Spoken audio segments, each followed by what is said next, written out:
बंधुओं, पूरी दुनिया आपके सामने झुक जाएगी। इस अक्टूबर के महीने में रातों रात कुबेर देव का खजाना आपके लिए खुल जाएगा। दुनिया की हर एक खुशी आपके कदमों में आ गिरेगी और आपके जीवन का बड़े से बड़ा दुख चुटकियों में समाप्त हो जाएगा।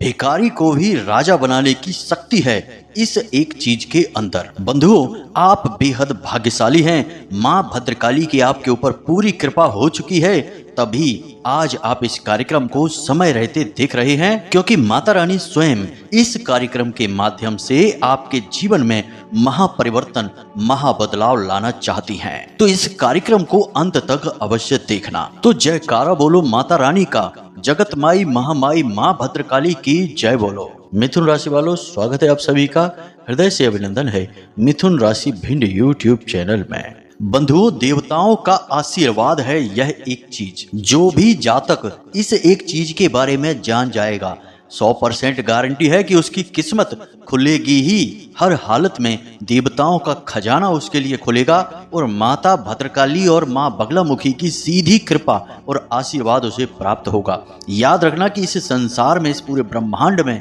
माँ बगलामुखी और माँ भद्रकाली से बड़ी कोई महाशक्ति नहीं है।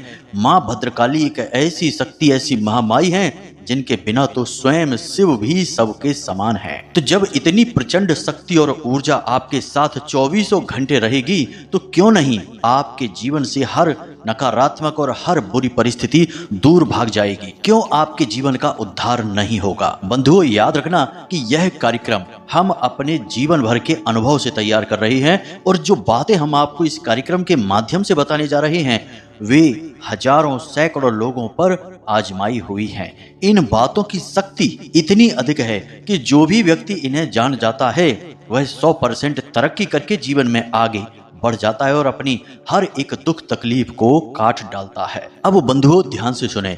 हम आपकी कुंडली और राशि का बहुत लंबे समय से आकलन करते चले आ रहे हैं, और हम जानते हैं कि आप एक ऐसे इंसान हैं जो मेहनत करने में, दिमाग लगाने में किसी से पीछे नहीं रहते हैं, हमेशा सबसे आगे रहते हैं।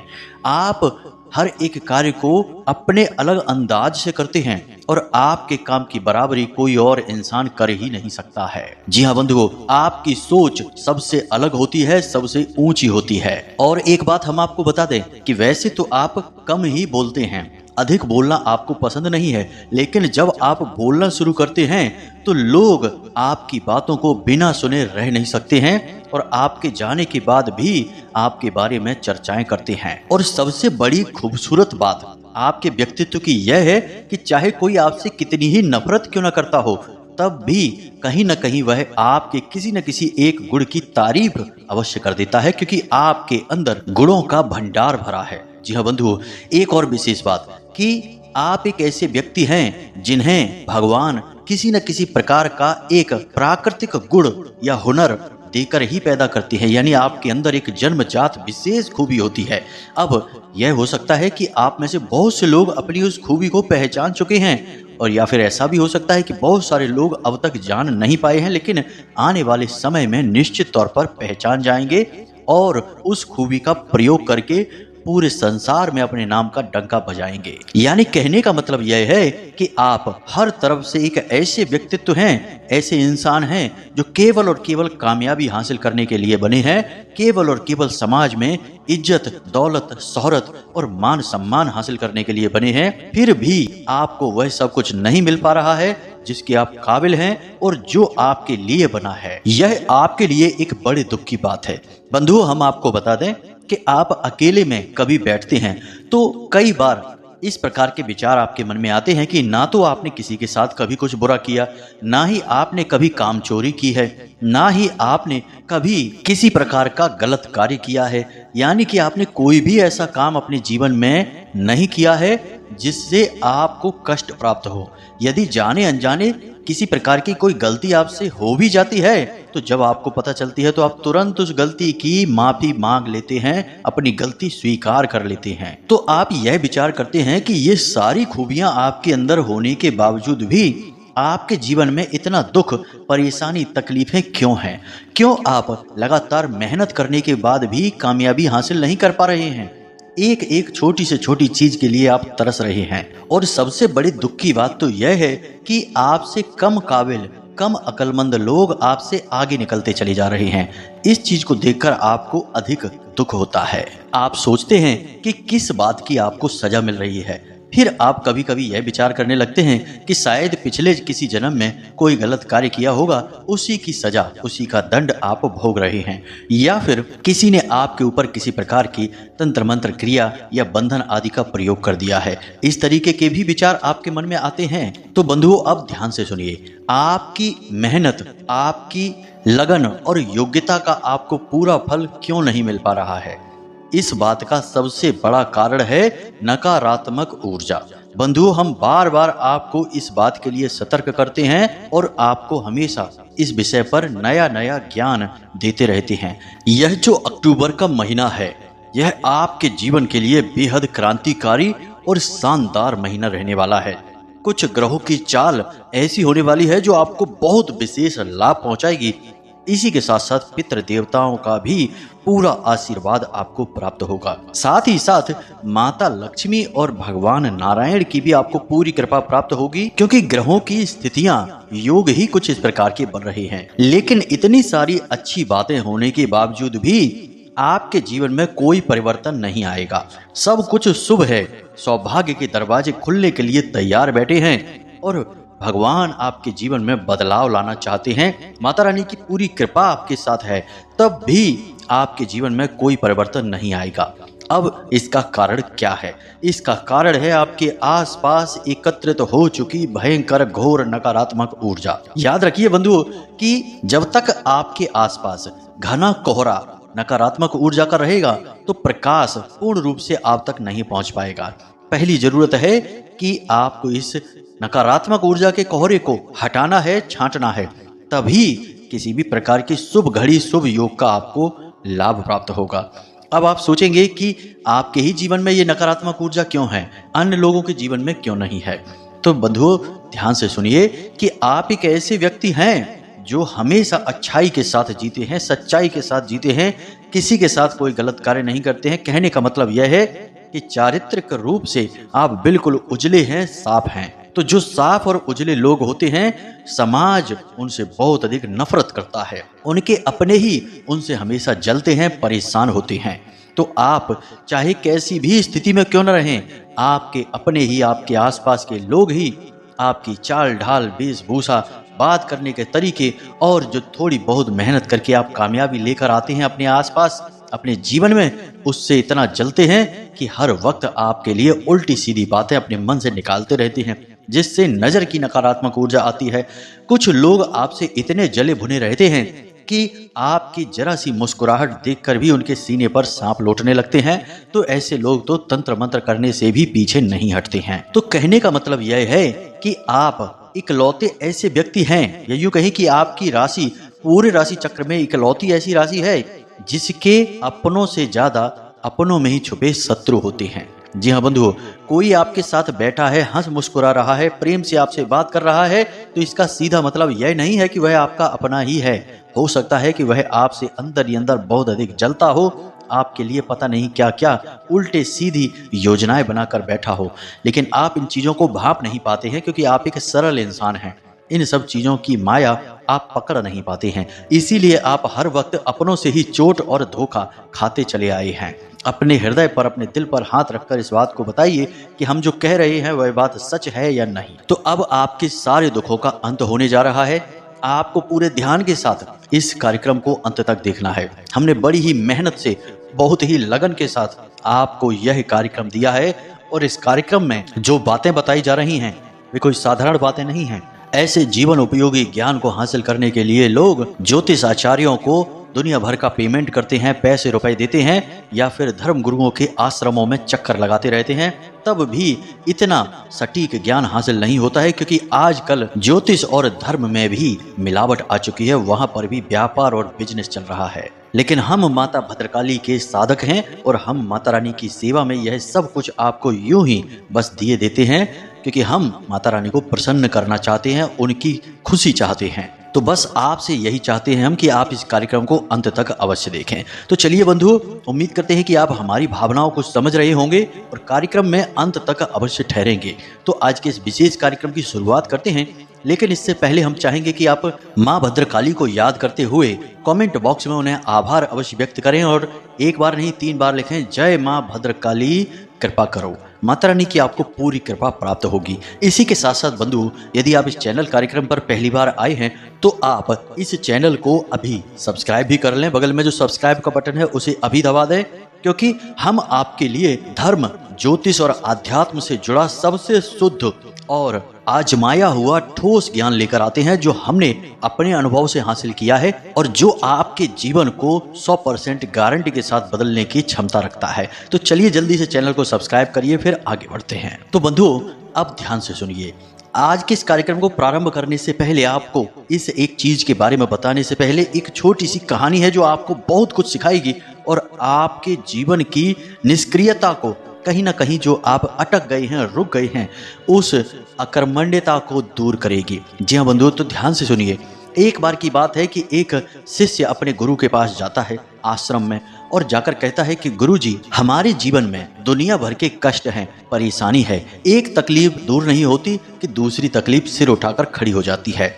एक हाथ हम अपने जीवन की दशा को सुधारने की कोशिश करते हैं तो 2 हाथ हमारे जीवन की दशा बिगड़ जाती है। एक समस्या का समाधान करो तो 4 नई समस्याएं खड़ी हो जाती हैं।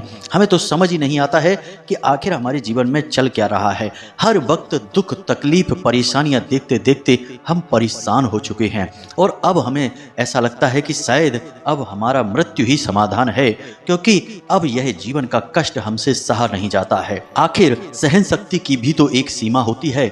कहाँ तक कोई एक इंसान सहेगा? भगवान भी तो किसी प्रकार से रहम नहीं करते हैं।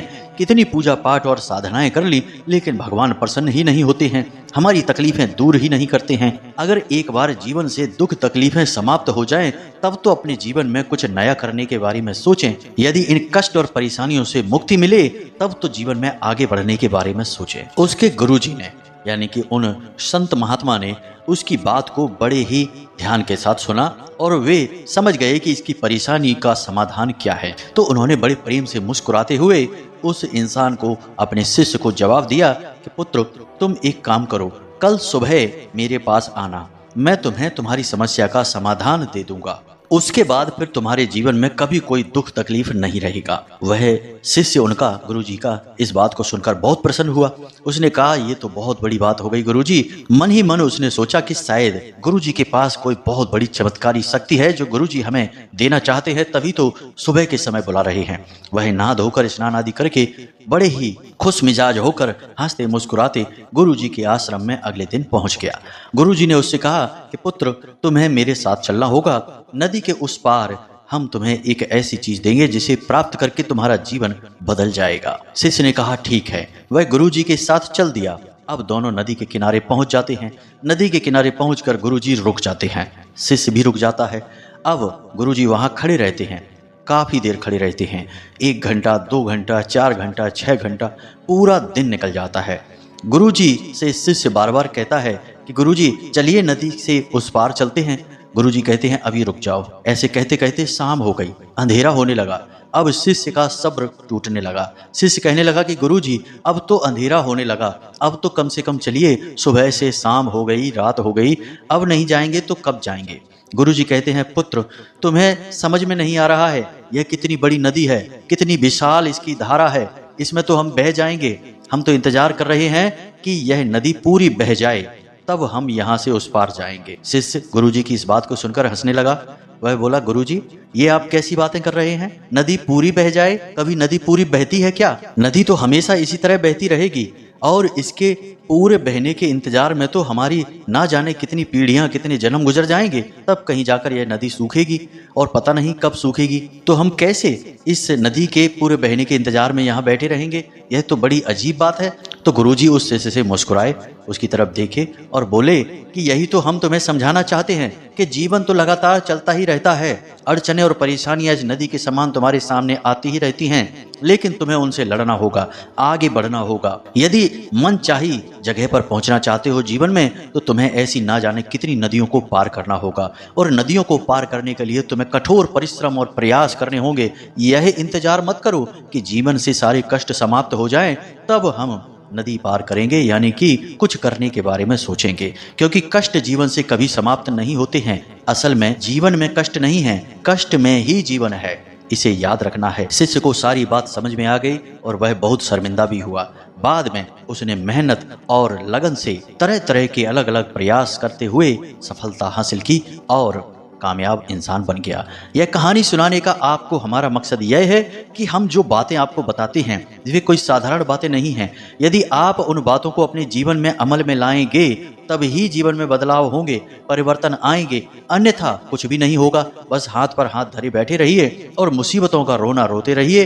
प्रयास तो आप खूब कर रहे हैं, जीवन को सरल बनाने के लिए खूब लड़ रहे हैं, तरक्की प्राप्त करने के लिए मेहनत कर रहे हैं, लेकिन उतने प्रयासों से काम नहीं चल पा रहा है। उससे तो केवल जीवन चल रहा है, लेकिन जीवन में सुख हासिल नहीं हो पा रहे हैं, यानी कि कहीं और किसी प्रकार की कमी है। तो उस कमी को हम बताते हैं आपको कि नकारात्मक ऊर्जा है जो आपको परेशान कर रही है। अब आपको उस कमी को भी दूर करना होगा, यही आपका धर्म है। गुरु जब कोई प्रयास बताते हैं, शिष्य को करने के लिए कहते हैं, तो शिष्य का धर्म है कि उस प्रयास को किया जाए। यही गुरु का काम होता है, अंधेरे से उजाले की ओर लेकर जाना और शिष्य का मार्गदर्शन करना।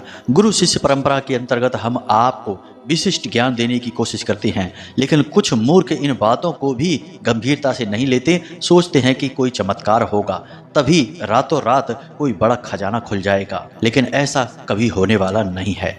अब एक बात और हम आपको बता दें कि हमारा हिंदू धर्म, सनातनी परंपरा बहुत उन्नत है। असल में हमारे जो ऋषि मुनि हुआ करते थे, वे वैज्ञानिक से कम नहीं थे। उन्होंने ऊर्जाओं को बहुत अच्छी तरीके से समझा था, इसीलिए उन्होंने ऊर्जाओं को अलग अलग नाम दे दिए। कोई भोले बाबा की ऊर्जा है, कोई हनुमान जी की ऊर्जा है, और किसी ऊर्जा को नाम शक्ति का दे दिया, किसी को माता काली और किसी को माँ बगलामुखी। अब इससे सुविधा यह हो जाती है कि जिस इंसान के जीवन में जिस प्रकार की तकलीफें हैं, वह उस विशेष प्रकार की ऊर्जा की साधना करता है, उससे जुड़ी चीज़ों को धारण करता है और उसको उसी समस्या से मुक्ति प्राप्त हो जाती है। यह बहुत जरूरी है जानना। जो इन बारीकियों को समझते हैं वे ही जीवन में मन चाही सफलता हासिल करते हैं, और जो मूर्खता दिखाते हैं और अंधी दौड़ में लगे रहते हैं, कहते हैं हम इन सब बातों को नहीं मानते, हम तो केवल भगवान को मानते हैं और उन्हीं को पूजते हैं। तो आप ऐसे पूजते रहिए, कुछ नहीं होता है। मंदिरों में हजारों लोग आते हैं, लाखों लोग आते हैं, सबकी मनोकामनाएं पूरी नहीं होती हैं, पूरी केवल उनकी होती हैं जिनके तरीके बिल्कुल सही हैं। इसीलिए आपने ऐसे बहुत सारे लोग संसार में देखे हैं जो कि अपनी तकलीफ बताते हैं, कहते हैं हम तो जीवन भर हो गया भोले बाबा को जल समर्पित कर रहे हैं, हनुमान जी में आस्था रखते हैं, हनुमान जी की पूजा करते हैं, लेकिन हमें तो कोई फल प्राप्त नहीं हुआ, दुख ही दुख मिल रहे हैं। अब जीवन में बांध लगा है, ऊर्जाएं, सकारात्मक ऊर्जाएं आपके जीवन को प्रभावित नहीं कर पा रही हैं और नकारात्मक ऊर्जा से जीवन चल रहा है, तो दुख तो रहेंगे ही। भगवान इसमें क्या कर लेंगे, आपने तो काम किया ही नहीं कुछ। अब यहाँ तक सारी बातें आपको समझ में आ गई हैं। अब बात करते हैं आपके मूल विषय की। हम यहाँ पर बात कर रहे हैं माता बगलामुखी की। माँ बगलामुखी एक ऐसी दिव्य शक्ति है जो माता शक्ति का शुद्ध स्वरूप है और उनकी 10 महाविद्याओं में से 8वीं महाविद्या है। माता बगलामुखी का विशेष तौर पर पूजन इसीलिए किया जाता है कि जब लोगों को तकलीफों से मुक्ति चाहिए, यानी कि एक के बाद एक परेशानियां जीवन में हैं, हर काम में रुकावट है, पैसे की आवक नहीं है, कर्जे से परेशान है, कोई भी तकलीफ है, सब तकलीफों का कारण नकारात्मक ऊर्जा है और इस नकारात्मक ऊर्जा की सबसे बड़ी काट है माता बगलामुखी। हर प्रकार के बंधन को काटने की शक्ति है माता बगलामुखी। तो माता बगलामुखी की साधना आपको करनी ही होगी। अब कैसे करेंगे आप यह, तो इसे आप ध्यान से समझिए। आपको बाजार से माता बगलामुखी की एक छोटी सी तस्वीर, कोई फोटो अपने घर लेकर आनी है। इसी के साथ साथ आपको एक भोजपत्र, एक कागज आता है, एक अष्टगंध की स्याही और एक अनार की कलम, यह सामग्री लेकर आनी है। शनिवार के दिन आप इस क्रिया को प्रारंभ करेंगे। आपके घर में यदि माता बगलामुखी की तस्वीर या फोटो है और उसका पूजन होता है नित्य, तो आप फोटो को ना लेकर आएं, इस सामग्री को अकेला लेकर आएं। लेकिन इसमें भी समस्या यह है कि आपके घर में माता बगलामुखी की पूजा तो होती है, लेकिन क्या माता रानी आपके घर में रहती भी हैं, इसको जानना आवश्यक है। क्योंकि कई बार ऐसा होता है कि देवी देवता किसी गलती की वजह से हमारे घर को छोड़कर चले जाते हैं, फिर उनकी केवल फोटो या मूर्ति रखी रह जाती है और हम निरंतर उनकी पूजा करते हैं और हमें लगता है कि वे हमारा कार्य सिद्ध कर रही हैं, लेकिन कुछ भी नहीं होता है। बंधुओं, ये सारी बातें बिल्कुल सत्य हैं। आप अपने जीवन में इनका आकलन करके देखना। हमने तो अपनी साधना के माध्यम से इन सब बातों को समझा है और यह हमारे जीवन का अनुभव है, तभी हम आपको बता रहे हैं। अब आपके जीवन में माता बगलामुखी हैं या उनकी कृपा है, इससे जानने का क्या तरीका है, हम अभी आपको आगे बताने वाले हैं। आप माता की फोटो लेकर आइए, शनिवार के दिन लेकर आइए। उसके बाद आप पीले रंग का प्रसाद, पीले रंग के फूल और पीले रंग के वस्त्र स्वयं धारण करने के लिए, यदि नहीं है तो केवल पीले रंग का कोई एक कपड़ा जिसे आप ओढ़कर बैठेंगे पूजा के समय। हल्दी की माला आपको चाहिए जो आप जाप करेंगे मंत्र, उसके लिए। दूसरा, गाय का घी। गाय का घी नहीं है तो सरसों का तेल भी चलेगा। जी हाँ बंधुओं, अब यहाँ तक आप समझ गए। अब आपको क्या करना है, रात्रि को 9 बजे के आसपास आपको माता की फोटो अपने पूजा घर में स्थापित करनी है और माता रानी को जल समर्पित करना है, उसके बाद पुष्प समर्पित करना है और उसके बाद पीले रंग का प्रसाद है भोग स्वरूप उन्हें अर्पित करना है। फिर उसके बाद आप धूप दीप वगैरह जो भी चाहे सारी क्रियाएं कर सकते हैं, क्रमबद्ध तरीके से सब कुछ करिए। और उसके बाद आप जो भोजपत्र लेकर आए हैं उस भोजपत्र पर 3 बार या फिर 6 बार, 3 बार आगे की तरफ और 3 बार पीछे की तरफ अष्टगंध की स्याही से, अनार की कलम से माता बगलामुखी का यह स्तंभन मंत्र है, इसे लिख लीजिए। अब यह मंत्र कौन सा है, मोबाइल की स्क्रीन पर भी आपको दिखाई देगा और हम आपको बोलकर भी बता देते हैं। मंत्र कुछ इस प्रकार है, ओम ह्लीम बगलामुखी सर्वदुष्टानाम वाचम मुखम पदम स्तंभय जीभाम कीलय बुद्धिम विनाशाय ह्लीम ओम स्वाहा। मंत्र एक बार फिर से सुनिए ध्यान से। ओम ह्लीम बगलामुखी सर्वदुष्टानाम वाचम मुखम पदम स्तंभय जीभाम कीलय बुद्धिम विनाशाय ह्लीम ओम स्वाहा। इस मंत्र को आपको उस भोजपत्र पर लिखना है, 3 बार आगे और 3 बार पीछे, छोटे छोटे अक्षरों में लिखना है। उसके बाद आपको यह भोजपत्र का टुकड़ा माता रानी को समर्पित कर देना है, यानी उनके चरणों में रख देना है। अब आपको इसी मंत्र का एक माला जाप करना है और जाप आप हल्दी की माला से ही करेंगे और गोमुखी में छुपा कर, यानी एक जो थैली टाइप की होती है उसके अंदर छुपा कर करेंगे, दिखाएंगे नहीं। इस जाप को करते समय आपके सिर पर कपड़ा होना बहुत अधिक आवश्यक है। पवित्रता का विशेष ख्याल रखें और यह क्रिया रात्रि के समय ही होती है, दिन में नहीं होती है। अब यह क्रिया आप 3 दिन तक लगातार करेंगे और 3 दिन तक लगातार यह भोजपत्र माता रानी के चरणों में रहेगा। इसके बाद आप 3 दिन के बाद रात्रि में जब आप सोने जाएं, उस समय इस भोजपत्र के टुकड़े को उठा लें। यह क्रिया आपकी लगातार 11 दिनों तक चलेगी। तो 3 दिन के बाद आप इस भोजपत्र को उठाएं और रात्रि को सोते समय इसे अपनी तकिए के नीचे रखकर सोएं और माता रानी से ऐसी प्रार्थना करें कि हे माता रानी, हम आपकी साधना कर रहे हैं और हम चाहते हैं कि आप हमारे जीवन में जितनी भी नकारात्मकता हैं उसे काट दें और अपने किसी न किसी आंशिक रूप में किसी भी प्रकार से हमें दर्शन दें या अपने आसपास होने का हमें एहसास कराएं स्वप्न के माध्यम से। इस तरीके की आप प्रार्थना करेंगे और इस भोजपत्र के टुकड़े को अपने सिरहाने रखकर सोएंगे। हो सकता है पहली रात्रि में कुछ भी ना हो, दूसरी रात्रि में कुछ ना हो, लेकिन आप प्रतिदिन यही करेंगे। सुबह जब आप सोकर जागेंगे तो स्नान आदि करने के बाद इस भोजपत्र के टुकड़े को पुनः माता रानी के चरणों में रख देंगे। रात्रि में आप माता रानी की पूजा पाठ करेंगे और उसके बाद इस भोजपत्र के टुकड़े को फिर से अपनी तकिए के नीचे रखेंगे। याद रखें कि पूजा करने के तुरंत बाद आपको सीधे जाकर सोना है, मोबाइल नहीं चलाना है, किसी से बात नहीं करनी है, कोई भी बिना मतलब के विचार अपने दिमाग में लेकर नहीं आने हैं। केवल माता रानी की तस्वीर को, उनके स्वरूप का ही ख्याल करते रहना है, उनके बारे में सोचते रहना है और रात्रि को सोते समय यही प्रार्थना फिर से करनी है और सो जाना है। 3 या 4 दिन के अंदर माता रानी आपको किसी न किसी रूप में जरूर एहसास कराएंगी। या तो स्वयं उनके दिव्य स्वरूप का दर्शन होगा या फिर आंशिक दर्शन हो सकता है किसी भी प्रकार से। मंदिर का आपको किसी प्रकार का दर्शन हो सकता है, मंदिर का शिखर आपको दिखेगा, प्रांगण आपको दिखेगा, कुछ न कुछ ऐसा लगेगा जिससे आपको पता चल जाएगा कि माता रानी की शक्ति अब आपके आसपास आ चुकी है। 11 दिन तक प्रतिदिन यह क्रिया आप करेंगे, बीच में बिल्कुल भी इस क्रिया को खंडित नहीं होने देना है। और दूसरी बात कि यह मंत्र सिद्ध मंत्र है, हमने बहुत मेहनत की है इस मंत्र के ऊपर, तो आप इस मंत्र का सम्मान करें। इसे यूं ही किसी को ना दें, किसी को इसके बारे में ना बताएं, इसकी गुप्त स्थिति को बनाकर रखें, प्रचार ना करें इस क्रिया के बारे में। और यदि आपसे यह साधना नहीं होती है तो कोई बात नहीं है, परंतु इस साधना को भूलकर भी खंडित ना होने दें। खंडित हो जाएगी साधना तो आपके साथ साथ हमें भी माता रानी का क्रोध सहना पड़ सकता है, माता रानी हमसे नाराज हो सकती हैं, और हम नहीं चाहते कि हमारी साधना खंडित हो, किसी भी प्रकार से हमें परेशानी आए। हम तो केवल आपकी दुख तकलीफ और परेशानियों को देखते हुए यह विशेष साधना आपको दे रहे हैं। तो जरा इन सब बातों का यानी कि विषय की गंभीरता को अवश्य समझ लेना। अगर आप संभाल सकें तो ही इसे करना। अब जब 11 दिन में आपको पूर्ण रूप से माता रानी का आभास हो जाएगा, उनका आपके आसपास होना आपको खुद महसूस होगा, तब 11 दिन के बाद आप इस भोजपत्र के कागज को प्रतिदिन अपनी जेब में रखकर घर से बाहर निकलें। इसे यूं ही जेब में न रखें, कोई पीले रंग का एक और कागज लें और उस कागज में इसे फोल्ड करके रखें और उसके बाद इसे अपनी जेब में रखें, और जब वापस आएं तो फिर से माता रानी के चरणों में रख दें। और फिर रात्रि को आपको इसे तकिए के नीचे रखकर सोने की आवश्यकता नहीं है, क्योंकि यह तो केवल माता रानी की प्रामाणिकता चाहिए कि आप अब आ चुकी हैं, इस बात का प्रमाण है बस। अब प्रतिदिन आप इस कागज को अपनी जेब में रखकर निकलेंगे, माता रानी के मंत्र का ख्याल करते रहेंगे। आप चाहें तो साधना और आगे बढ़ा सकते हैं। माता बगलामुखी की साधना 11 दिन की होती है, 36 दिन की होती है, 63 दिन की होती है, 93 दिन की होती है, जितने दिन चाहे आप कर सकते हैं। 96 दिन की होती है, जैसे चाहे आप कर सकते हैं, आपके ऊपर है। जितनी श्रद्धा आपकी बढ़ती जाए आप साधना करते जाएं। एक ही माला की तो बात है, जरा सी मेहनत है बस, लेकिन जीवन भर के लिए माता रानी का साथ आपके साथ रहेगा और आपका उद्धार होता रहेगा।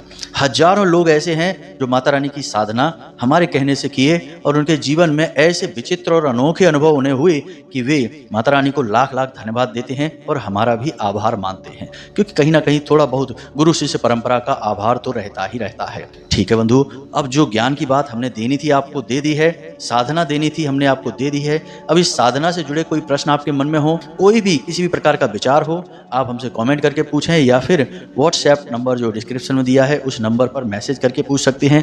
अत्यंत आवश्यक प्रश्न ही पूछा करें बंधुओं, जो सचमुच में आपके मन में है और आपको परेशान कर रहे हैं। केवल उन्हीं बातों के लिए संपर्क करें, क्योंकि हम अपना जीवन का अधिकतर भाग माता रानी को समर्पित कर चुके हैं, तो हमारा समय उन्हीं की सेवा में बीतता है। जब भी समय मिलता है तभी हम आपके प्रश्न देख पाएंगे, अन्यथा बीच में हम नहीं देख सकते हैं। इसके लिए क्षमा चाहेंगे, क्योंकि हमारे लिए माता रानी ही सबसे बढ़कर हैं और कुछ भी नहीं। बंधु, उम्मीद करते हैं कि आप हमारी भावनाएं समझ रहे होंगे और हम किस प्रकार से माता रानी की सेवा कर रहे हैं आपकी सहायता करके, यह भी आप समझ रहे होंगे। तो चलिए बंधु, आज के इस विशेष कार्यक्रम को यहीं पर समाप्त करते हैं और उम्मीद करते हैं कि आपको सारी बातें समझ में आ गई होंगी। अब आप स्वयं अपने जीवन को अपने हाथों से बदल डालेंगे। तो बस हमारा आपसे यही कहना है, हमेशा सकारात्मक रहिए, माता रानी में अपनी आस्था बनाए रखिए, हंसते रहिए, मुस्कुराते रहिए, जीवन का आनंद लेते रहिए और दिन में एक बार मंदिर अवश्य जाइए। मिलते हैं अगले विशेष कार्यक्रम में, तब तक के लिए धन्यवाद। प्रेम से बोलिए जय माई की, जय माँ भद्रकाली, जय माँ बगलामुखी। माता रानी आपका कल्याण करेंगी। धन्यवाद।